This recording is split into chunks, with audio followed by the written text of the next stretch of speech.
Welcome back to a new blog. तो आज एक नए सफर की शुरुआत में करने जा रहा हूँ। ये तेरी हंसी पर मैं मर ही ना जाऊं, तेरी ही बातों में खोना मैं चाहूं, तेरी ही आंखों में डूबना चाहूं, तेरी ही यादों में सोना मैं पाऊं। चले फिर आरती? हाँ चलो ठीक है, पकड़ लो ऐसी, ठीक है। हाँ तो दोस्तों आज पहली बार मैं GoPro से वीडियो बना रहा हूँ एंड आई होप ये वीडियो बहुत अच्छी आए, आप लोगों को भी अच्छी लगे। तो चलिए निकल पड़ते घर से और सफ़र बहुत अच्छा होने वाला है क्योंकि मेरे साथ एक और बंदा है, मैं अकेले बोर नहीं होऊंगा। तो चलिए दोस्तों निकल पड़ते हैं। फिलहाल हम पिरुमदारा से निकले, थोड़ी देर में रामनगर पहुँच जाएंगे, रामनगर 13 व्हील डलाएंगे, उसके बाद फटाफट से शहर छोड़ के गाँव की तरफ बढ़ेंगे। तो दोस्तों फिलहाल हम लोग रामनगर में पहुँच गए हैं और रामनगर में पहुँचते ही बहुत सारी चीज़ें याद आने लगती है आपको, क्योंकि जब हम पुराने टाइम पे यहाँ रामनगर में रहते थे तो इन गलियों में पैदल पैदल चला करते थे। और ये थाना है, शुक्र है भगवान का भी थाना आना जाना नहीं हुआ। अदरवाइज यू नो सबको थाने की यादें ज़रूर रहती है, लेकिन हमें भगवान की कृपा से ये यादें रही नहीं। थोड़ा कुछ फल वल लेता हूँ मामा के लिए, फिर चलता हूँ आगे को और मिलूँगा आपको आगे। सबसे बढ़िया लगता था मुझे यहाँ रह के, जब हम रामनगर में रहते ना तो सबसे बढ़िया ये लगता था कि यहाँ से हर चीज़ नज़दीक सी। आपने हॉस्पिटल जाना, हॉस्पिटल तो हम रहते थे, आपने डाकखाना जाना, आपने बाजार जाना, आपने रोडवेज का बस अड्डा जाना है, आपने रेलवे स्टेशन जाना है, आपने तहसील जाना, कहीं जाना है, सब नज़दीक था। अब पिरुमदारा से सब दूर हो गया। पर ये है कि रामनगर में बहुत मेहमान आते थे और पिरुमदारा में मेहमान ना के बराबर आते हैं। ये फ़ायदा हो गया अब। तो दोस्तों फिलहाल हमें भी अब पहाड़ की जो सुगंध है वो आ रही है हमारी तरफ। हाँ, सूंघने से पता चल रहा है कि अब हम लोग पहाड़ के बहुत नज़दीक पहुंचने वाले थोड़ी देर में। तो चल फटाफट से चलते हैं और रामनगर यहाँ से बिल्कुल ऑलमोस्ट ख़त्म समझिए, और अब हमारा जो आमडंडी की मोड़ है वो लग गई है। तो यहाँ से खूबसूरत सी मोड़ें हैं, हमेशा रोड भी बहुत अच्छी रहती है, तो यहाँ पे वीडियो भी बहुत अच्छी आती है। तो पंपापुरी ये जगह है और इस जगह को पीछे छोड़ते हुए हम लोग आगे निकल रहे हैं। तो फिलहाल हम लोग आ पहुँचे हैं ढिकुली, और ढिकुली आते ही आपको होटलों की वाइब आना शुरू हो जाएगी। और पहले इस ढिकुली में कुछ भी नहीं था, और आज के समय में यहाँ इतने होटल्स खुल गए हैं, इतने रेस्टोरेंट खुल गए हैं जिसका कोई जवाब नहीं है। और वाकई में मानिए कि यहाँ टूरिस्ट आता है, टूरिस्ट यहाँ इस कदर आता है कि कहते हैं कि एशिया का सेकंड नंबर का डेस्टिनेशन है लोगों का यहाँ आने जाने का, वो रामनगर का कॉर्बेट नेशनल पार्क है। और जिसकी वजह से ये सारे होटल चलते हैं, सारा ढिकुली चलता है, सारा ढेला ढिकाला सब इसी की वजह से चलता है। पहुंच चुके हैं गर्जिया देवी के सूक्ष्म मंदिर में, जिसे आप कह सकते हैं कि यहाँ पे एक स्वरूप है माँ गर्जिया का, जहाँ पे लोग आते जाते अगर मेन मंदिर में ना जा पाए तो यहाँ पे वो अपना टीका चंदन लगवा लेते हैं और भेंट यहीं पे चढ़वा देते हैं, ताकि वो वहाँ ना जा पाए तो यहीं पे उनको माँ का आशीर्वाद मिल जाए। तो चलिए हम भी माँ का आशीर्वाद लेते हुए गांव की तरफ आगे को बढ़ रहे हैं। सर यहाँ से बाघ, जंगली जानवर गुजरते रहते हैं, और इस रोड पे आना आपको हमेशा काल मूवी की याद दिलाता है। एक मूवी आई थी काल, तो उसमें यहाँ हाँ कॉर्बेट नेशनल पार्क में वो मूवी शूट हुई थी, तो उस मूवी के कुछ दृश्य आपको देखने को मिल जाएंगे, इन्हीं जंगलों के बीच में कैप्चर किए गए हैं वो दृश्य भी। तो चलिए सर सामने की पहाड़ियाँ कितनी खूबसूरत दिख रही हैं, और ये भवन खाल है सामने जो दिख रहा है। और ये जाने कब बनेगा मेरे समझ नहीं आ रहा है। ये पुल काफ़ी दिनों से अटका हुआ है और अभी तक भी नहीं बन पा रहा है। मतलब जो कॉर्बेट नेशनल पार्क वाले हैं उनकी वजह से ये बंद हो गया बनना। उन्होंने कुछ इश्यूज डाले हैं ताकि, क्योंकि हो सकता है ये कॉरिडोर हो हाथियों का गुजरने वाला कॉरिडोर, उस वजह से वो बंद हो गया इसका काम। काफ़ी समय से अटका पड़ा और बहुत सारी बसें बह जाती हैं यहाँ पे से। मैंने एक बार, और शायद आप लोगों ने काम में से कई लोगों ने बाघ को गुजरते हुए देखा होगा। एक बार मैंने यहाँ से बाघ गुजरते हुए देखा था, यहाँ से निकल के आया था मैं और मम्मी थे बाइक में, और यहाँ को गया था। तो मम्मी मेरे को बोल रही थी कि ये वो तो नहीं है, गाय तो नहीं है। मैंने कहा माँ धब्बे वाली गाय कहाँ होती है? तो जब देखा ना उसका जबड़ा इतना बड़ा, बाप रे, डर के हमारे हालत खराब हो गई। तो दोस्तों देखिए कंस्ट्रक्शन का काम लगातार चलते ही जा रहा है, और मुझे नहीं पता कि इतना मंजिला कंस्ट्रक्शन करना अलाउड भी है नहीं, पर फिर भी हो रहा है। होटल्स बने ही जा रहे हैं और हम लोग पहुंचने वाले हैं मोहान से हम लोग जाएंगे लेफ्ट की तरफ को, और अगर आपको भीकेसैंड, बतौरस खान या फिर रानीखेत साइड जाना है तो आप राइट टर्न ले लीजिए। तो दोस्तों यहाँ से चले जाते हैं हम, हाँ, रानीखेत भीकेसैंड की तरफ, और यहाँ से जा रहे हैं गढ़वाल और कुमाऊं के कुछ हिस्सों में यहाँ से चले जा रहे हैं। तो फिलहाल हम लोग निकल पड़े हैं। और दोस्तों ये एक ऐसी जगह है मोहान में जहाँ पहले कभी पशुओं का मेला लगता था। तो गांव से लोग जब भी गेहूं यूं बो लेते थे उसके बाद अपने पशुओं को बेचने के लिए, मतलब खास तौर से बैलों को बेचने के लिए यहाँ लेके आते थे और इसको बैल पड़ाव भी बोलते थे। तो उस जमाने में मेरे दादा भी एक आध बार लेके आए थे, तो मुझे हल्की फुल्की याद है। और यहाँ आके 10,000 में हमारे बैल बिके थे। जहाँ पे ये बसें खड़ी हैं ये एरिया था, हाँ, जहाँ पे बैलों को बेचने लाया जाता था गाँव से, हल वल वाह के, आजकल गेहूं यूं बो के। दोस्तों इन मोड़ों को देख के एक गाना मुझे बड़ा याद आ रहा है। घटा के संग संग हवा के साथ साथ, ओ साथी चल तू चल मेरे साथ चल तू, हाथों में हाथ चल तू, ओ साथी चल। यहाँ से मरचुला की शुरुआत हो गई है और जो सामने दिख रहा है आपको ना नदी, वो मरचुला की नदी है। वहाँ बहुत सारे होटल्स बन गए और बहुत सारे टूरिस्ट आते हैं अपने अपने छुट्टियों को एंजॉय करने के लिए। और अब तो ये है कि अभी न्यू ईयर आ रहा है, तो इस टाइम पे तो अब आने वाले कुछ दिनों में तो बहुत भीड़ मिलेगी आपको। पहले क्रिसमस आ रहा है, उसके बाद न्यू ईयर आ रहा है, तो आप लोगों ने घूमना शुरू कर दिया है। लॉकडाउन की वजह से बहुत लोग घूम नहीं पाते थे। हाँ तो दोस्तों आपको याद होगा मैंने पहले ब्लॉग की शुरुआत यहीं से करी थी जब मैंने पहला ब्लॉग बनाया था। और आज मैं गोप्रो लेके घूम रहा हूँ।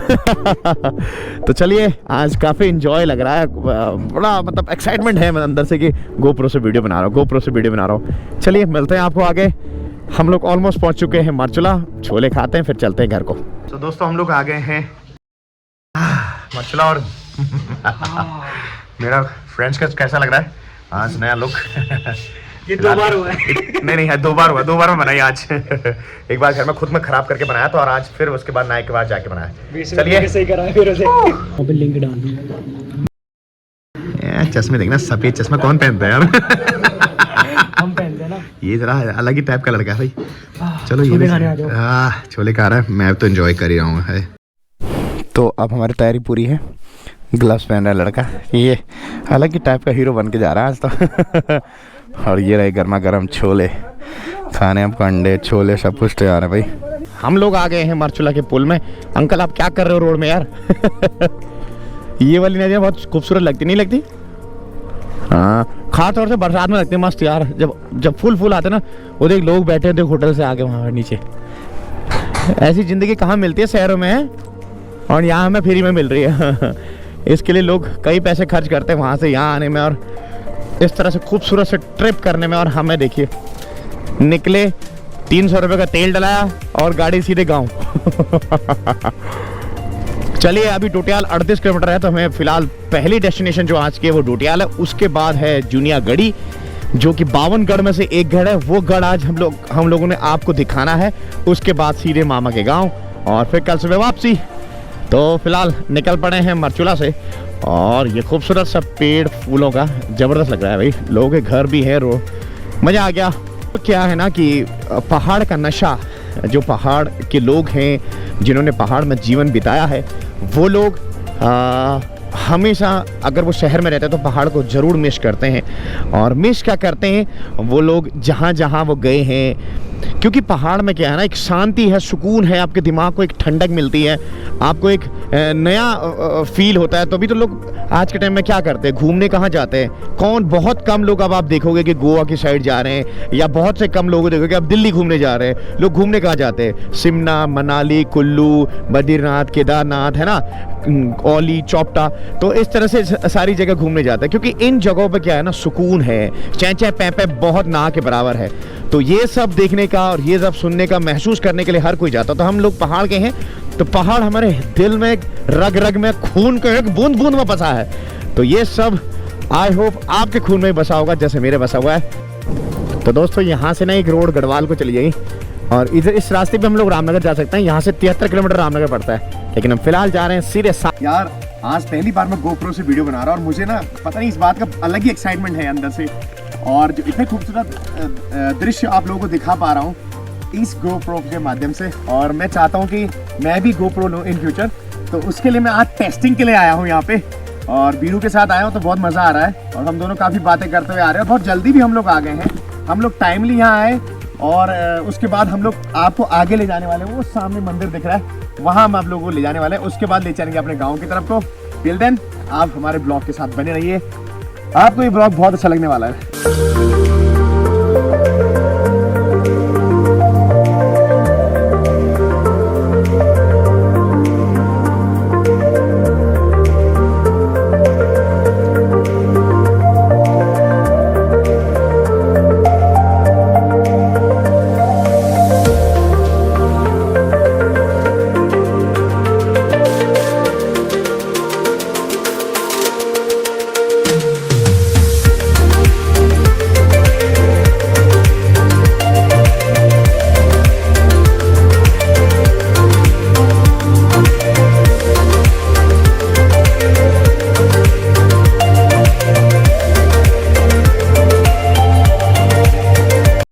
ओ पौना चली जाला भोल लेके औला बरात, अद बटा माना छोड़ खुरी तू मेरो हाथ।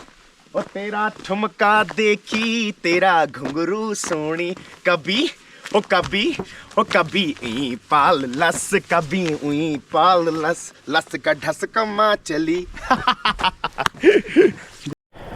तो दोस्तों अब चलते हैं हम लोग, सामने जूनियागढ़ी का मंदिर है वहां चलेंगे। तो दोस्तों हम लोग पहुंच गए हैं बंगला। बंगला एक ऐसी जगह है जहां हम ना बीरू अपने गांव से पहले कभी यहाँ पे ना अनाज लेने आते थे, मतलब स्कूल का वो मिड डे मील मिलता है। हाँ नहीं, जो मिड डे मील मिलता है ना स्कूलों में आजकल, तो उस टाइम पे हमें वैसे मिलता था, मतलब ऐसे घर के लिए मिलता था, खाने के लिए राशन मिलता था। तो हम यहाँ आते थे, वो नीचे गाँव से यहाँ आते थे लेने के लिए राशन। सामने देखो दोस्तों कितना जबरदस्त लग रहा है। ये गांव है, इसका नाम क्या है, गांव का नाम मैं भूल गया, गांव का नाम लेकिन सामने देखो मंदिर कितना बढ़िया लग रहा है, क्योंकि अभी ना धूप ना अब जा रही है, तो जब जाते हुए आते हुए धूप बहुत अच्छी लगती नहीं लगती। ये है खूबसूरत जगह जहां आप लोग भी आना चाहेंगे, और मैं तो बहुत सालों के बाद आ रहा हूँ, 6-7 सालों के बाद आ रहा हूँ। सामने देखिए कितना ज़बरदस्त लग रहा है। अब जो धूप है ना वो अब अपने आखिरी पड़ाव पे, और शाम होने वाली है क्योंकि 3 बज गए। और इस गांव में मैं बहुत पहले कभी आया था, आज दोबारा आने का मौका मिला है। उस दिन हम लोग इन रास्तों से आए थे, पैदल नीचे कूदते फांदते ना, और आज तो साला गाड़ी है तो गाड़ी में जा रहे हैं। हाँ पुंगड़ कूद गए थे ना। सामने देखिए कितना खूबसूरत लग रहा है, चारों ओर आप देखेंगे ना बहुत ज़बरदस्त दिख रहा है। मैं बहुत साल पहले आया था, 6-7 साल पहले, तो ना तब यहाँ ना रोड थी ना कुछ था, आज सब कुछ है, बढ़िया लग रहा है एकदम, बहुत ज़बरदस्त बना दिया गाँव वालों ने, काफ़ी अच्छा किया है भाई जूनियागढ़ी वालों ने। और वो ऊपर राम माता का मंदिर, तो वहाँ चलते हैं फटाफट, सबको ले चल के जूनियागढ़ी में बने माता के मंदिर में। तो चलिए हम लोग चलते हैं। मैं बहुत पहले आया था और आज मैं बहुत सालों बाद आ रहा हूँ, और काफ़ी चेंजेस हैं। सबसे बड़ा चेंज तो रोड बन गई है। चलिए चलते हैं। हाँ दोस्तों हम लोग मंदिर पहुँच गए हैं, और मंदिर इतनी हाइट पे है ना, यहाँ से आपको चारों तरफ केवल पहाड़ों की चोटियां दिखेंगे, बाकी कुछ नहीं। और कहते हैं कि यहाँ से नैनीताल भी दिखता है। अब वो कैसे दिखता था ये मुझे नहीं पता, पर वो दिखता है, कहते हैं कि यहाँ से नैनीताल भी दिखता है। अब कभी लाऊंगा ना टेलीस्कोप तो देखेंगे।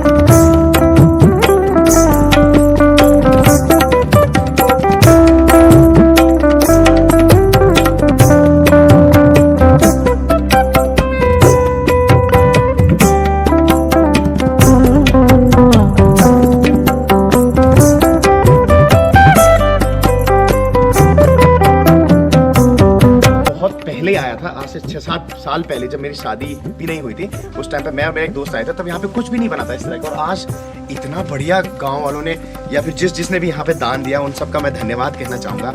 हम लोगों के लिए इतनी अच्छी मतलब माँ जिस इस मंदिर का जो उत्थान किया ना लोगों ने, वो बहुत दर्शनीय है, और उसके मैं कल्पना भी नहीं कर सकता था उस टाइम पे। और यकीन मानिए आने वाले 10 साल में ये जगह बहुत ही ज़बरदस्त, बहुत ज़्यादा फेमस होने वाली है, क्योंकि यहाँ पे ना बहुत कम लोग आते हैं, बहुत कम लोगों को पता होता है कि ये इतनी बढ़िया जगह यहाँ पे भी है।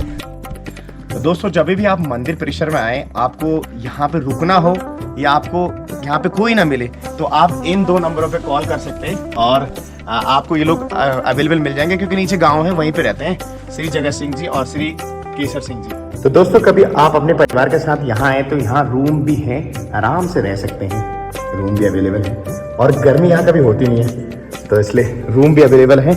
और जिसने बनाया है उन सब का नाम यहाँ पे लिखा हुआ है और यही नीचे एक गांव है, उस गांव के लोग हैं, बहुत अच्छा बनाया। जितना की मूर्त माँ है उतने ही उसके बच्चे भी हैं, उन्होंने बहुत कुछ कर रखा है यहाँ के लिए।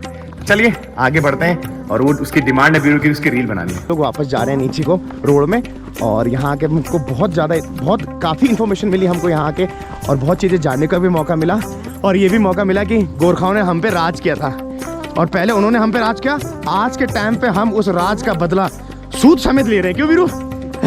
है वीरू? अब बताना पूरी कहानी तो बता, अब क्या कर रहे हैं गोरखा यहाँ आके, जल्दी बताना भाई। हमारे वहाँ के सारे रोड गोरखाओं ने बना रखे हैं, सारे सब कुछ, सारी चिन्हवाते, सारा धुलाई और कुटाई का काम उनसे ही करवाते हैं हम। तो चलिए ये तो आगे रोड जो डली है, आगे जो रोड डली है सब ये गोरखाओं ने डाली है। तो चलो ये तो मस्ती मजाक का था, वैसे बात भी ठीक है यार, क्यों? पर कहते उनका राज बहुत क्रूर था, मतलब बहुत ही क्रूर लोग थे वो, मतलब उनके बच्चे। हाँ होता ही है यार, किसका कौन भुगतेगा कुछ नहीं पता है। तो चलिए दोस्तों मिलते हैं आपको आगे। हाँ बहुत आनंद आया यहाँ के।